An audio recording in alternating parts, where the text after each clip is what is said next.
Ladies and gentlemen, this is DVP World. I'm your host Benjamin Lee, and welcome aboard the Eastern Express. In this episode, we're diving into the story of Putin's alleged willingness to freeze hostilities in Ukraine. Yes, the man who invaded Ukraine, annexed Crimea, and turned diplomatic dialogue into monologues is now leaking hints about a ceasefire. But don't get your hopes up, there's a lot more to this than meets the eye. Recently, the Kremlin orchestrated a series of leaks implying that Vladimir Putin is ready to halt the fighting in Ukraine. Now, these leaks were likely timed to throw a wrench into the preparations for the Ukraine Peace Summit set to take place in Switzerland this summer. What do we know so far about the preparations for the event? Let's take a look at a report to find out more. Ukrainian President Volodymyr Zelensky concluded his visit to the Shangri-La Dialogue Security Summit in Singapore by seeking to bolster international backing ahead of a Swiss peace conference later this month. Zelensky emphasized that over 100 countries and organizations had committed to attending the mid-June summit in Switzerland, despite what he described as Chinese efforts to undermine it. Unfortunately, Russia is using China's influence in the region, along with Chinese diplomats, to disrupt the peace summit. Unfortunately, such a big, independent and powerful country like China is an instrument in the hands of Putin. During the summit, Zelensky held an hour-long meeting with U.S. Defense Secretary Lloyd Austin. This follows the U.S.'s recent decision to ease restrictions on the use of its weapons by Ukraine, allowing Kyiv to target Russian positions. Earlier, Zelensky met with a bipartisan U.S. House of Representatives delegation, where they discussed the importance of Ukraine using American weapons to strike military targets inside Russia, especially in areas bordering the Kharkiv region.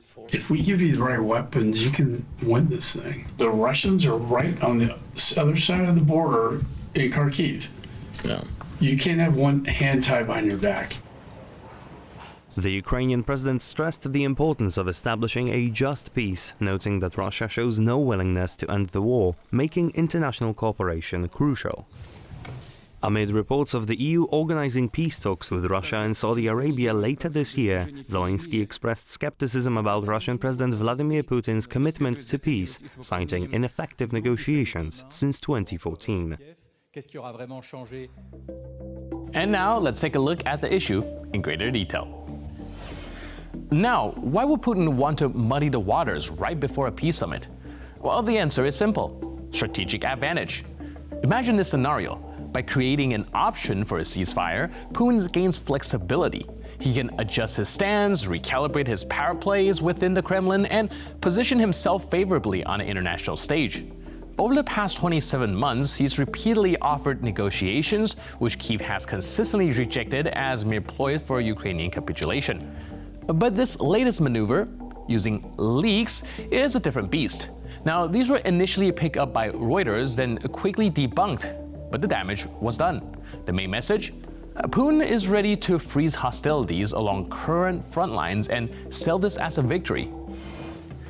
This is despite abandoning his grand initial ambitions of rolling back NATO's influence and enforcing the denazification of Ukraine. Essentially, is Putin saying, "Look, we won," while standing on a battlefield he himself created. But let's not be naive. The Kremlin is likely trying to derail the final preparations for the Ukraine Peace Summit in Switzerland. Russian propaganda has been relentless, decrying the summit and complaining about not being invited. Putin argues that Russia isn't interested in a peace settlement that does not align with the reality on the ground, a euphemism for "we're not getting what we want." Now, moreover, Moscow is clearly aware of the summit's shifting agenda, now focusing more on global issues like food security and nuclear risk. The Kremlin fears that Ukraine's willingness to compromise might sway countries like China, India, and others in Africa, Latin America, and the Middle East to participate in the summit. China's position in this whole mess is critical. Putin recently visited Beijing, expressing support for Xi Jinping's peace plan, even though it implicitly rejects Russia's territorial ambitions in Ukraine. Now, Russia still holds some initiative in trench warfare, though recent offensive might yield minimal gains at a high cost. Even pro-war Russian commentators are questioning the strategic value of these attacks. Yet, these minor victories add weight to Putin's ceasefire proposal, making it seem like a strategic pause rather than a desperate move. Putin's suggestion of a ceasefire offers him room to maneuver. He bets that direct threats unify Europe and NATO, but that unity may wane if tensions are temporarily eased. Moreover, a truce could destabilize Ukraine's internal politics, potentially weakening President Zelensky's administration. Despite these machinations, Putin's ultimate goal remains unchanged: to dismantle Ukraine as an independent European state. Fortunately, Ukrainian resilience coupled with unwavering support could prove to be formidable barriers. And now here to shed more light on the issue is Bogdan Nahailo, Chief Editor of Key Post. Hello, sir, and welcome to Eastern Express. Hello, pleasure to be with you. So at this point, I think, nobody wants peace more than the Ukrainians does. But at the same time, when it comes to peace talk and proposals, the so-called leak coming out of Kremlin does seem a little fishy, doesn't it? Well, I don't think it's fishy. I think it's totally predictable given the situation and given the amount of support for Ukraine at this stage, which Moscow wants to blunt and to reduce. All right, so when it comes to the proposed peace plan coming out from the Kremlin, of course, there's a lot of details in there that, of course, favors Putin more than that of Ukraine. Meanwhile, Ukraine's also pursuing its own peace plan. Can you help us break those down a little bit? Yeah, I mean, it's very simple. It boils down to this. The Ukrainian side says, get Russian troops out of Ukraine, no occupation of Ukraine, which means eastern and parts of central Ukraine and Crimea. And of course, Ukraine would like to see those responsible for war crimes and the damages caused to Ukraine brought before international courts, which of course Putin and his inner circle cannot swallow. Russians are saying basically freeze the lines as they are, meaning give us control of about 20% of Ukraine's territory. And if we would insist also from the Russian perspective that Ukraine becomes a kind of neutralized state, no membership of NATO, no membership of the EU, if you want a kind of buffer zone between East and West, with Russia exerting its hegemony once again over it. All right, and this brings us to the topic of the peace summit that will be taking place in Sweden.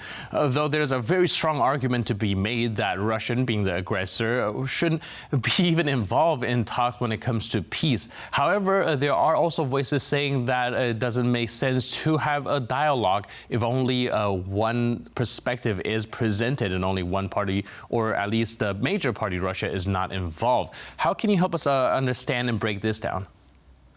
Well, again, it's pretty simple. Let's not miss the wood for the trees that are being planted in our path by the Russians. Russia has invaded a neighbor, a member of the UN. It has occupied about 20% of Ukraine's territory. It has devastated and destroyed many towns and cities, depopulated areas, stolen Ukrainian children, etc., and committed horrific war crimes. Ukrainians aren't fighting on Russian territory, they're defending themselves. They are now shooting into Russian territory to destroy military objectives, but they're not actually sitting on Russian territory. And for Ukrainians, it's not a battle for, control over turf. For Ukrainians, it's a do or die matter of survival against an enemy that is denying its right to exist as not only a sovereign state, but also as a nation, as a people, because Putin does not regard the Ukrainians as a separate people, its language, its culture, its history. It sees it in the traditional Russian narrative as an invention of the West, something that the West has invented to weaken Russia. It's very difficult to deal with somebody who's not just fighting because they want an extra few miles, but wants to eradicate you. I mean, I don't want to compare Ukrainians to the Jews in World War II, but essentially, Putin and the Russians have said no room on this planet geopolitically for the Ukrainians, not only as a state, but as a people. So we're talking genocide here. And it's not simply about territory. But in the broader scheme of things, this is an attack not simply on Ukraine, but on the democratic world as such. It's challenged the existing order of things as recognized by all parties until 2014, meaning the inalienability of borders recognized by the UN, etc., etc. Just a big power in a 19th century imperialistic way throwing its weight around and saying, I'll do what I want because might makes right. But no total disregard for international law, for basic standards of civilization, and plunder, and acting in an atavistic, imperialistic way. All right, and a lot of people have been saying that this upcoming peace summit might be a coalition-building attempt at Ukraine to gather more international support to actually have the cards play on the table of international negotiation. How is that being done? Well, you're absolutely right. This is it. It's not just a PR exercise. It's a coalition, I would say consolidation, not building, because the hard core, the inner core is already there and has been. The democratic states, the West, the democratic West and its partners in Asia and elsewhere. But Zelensky is very active in trying to broaden that coalition. Hence, he's just been in Asia. He's been to Singapore, where there was a security summit. He's been to Manila. And for the first time, we see for a long time Ukraine trying to bring in powers that would normally be leaning towards the BRICS coalition, and to try and get as much leverage in putting pressure on Russia as possible. But of course, China is playing a major role in blocking these efforts. And I think what is worth noting is that for the first time, just yesterday, Zelensky has publicly criticized the Chinese for playing Russia's game and trying to block the enthusiasm of others to take part. And we hear the latest is that the Saudis too will probably not now take part in the meeting forthcoming in Switzerland. But Zelensky is very busy. He's expected also at the D-Day celebrations, according to Macron, which is on June the 6th. He's expected to take part in the G7 meeting a few days later in Italy, on the very eve of the meeting in Switzerland. So he's going all out to try and mobilize as much support to show that it's not just votes in the General Assembly, as was the case years ago when the vast majority of states backed Ukraine and condemned Russia's aggression, but that Russia really needs to take into account that international public opinion in, shall we say, reasonable democratic countries are against its aggression and condemn it. All right, like you mentioned, Zelensky is seeking allies in places that he haven't went before, namely South Asia and the Indo-Pacific region. But of course, there's also a competing kind of interest there with the BRICS in terms of China and Russia. So how will this be achieved? How can Zelensky wrestle control of these nations and not have it fall into the Russians or Chinese interest? Well, the Russian narrative and the Chinese one is not only to say, well, look, this is a big plot from the West.